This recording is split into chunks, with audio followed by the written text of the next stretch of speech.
We arrived here yesterday. We have a time to recover. We had very good practice here. The players know really what the meaning of this game, that the opportunity they had to have, that when we are win the game, we can qualify to the second place. And then we have 2 games at home. It's big different. We know this team very well. I think we are the same team, and I think the same level. And in this position, what we have, we will come in with a lot of energy. And I'm sure the players bring everything to the game to win, and we will win. ძალიან გრძელი და დამღვრელი გზა იყო, მაგრამ გოგოებმა ძალიან კარგი გაწყობა შევიქმნით იმისთვის, რომ აუცილებლად მოსაგები თამაში გვაქვს.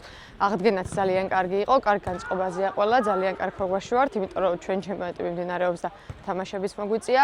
ძალიან რთული თამაში იქნება, იმიტომ რომ არც ერთ გუნდს დასაკარგი არაფერი არ გვაქვს და ამ მოგებით ბევრი რამე გადაწყდება. ჩვენ მაქსიმალურად ვცდებით, რომ ჩვენი მაქსიმუმი გამოვავლოთ მოედანზე და რა თქმა უნდა, მოსაგებად გავლათ. ძალიან კარგი განწყობაა და იმედი მაქვს, რომ ხვალ საბიქულით გამოვვალთ მოედნიდან. გუნდში კარგი განწყობაა, ვემზადებით თამაშისთვის. დღეს გვაქვს თამაშის წინა ვარჯიში. ყველანი მოტივირებულები ვართ, ყველაფერს გავაკეთებთ, რომ ხვალიდან თამაში ჩვენი გამარჯვებით დასრულდეს.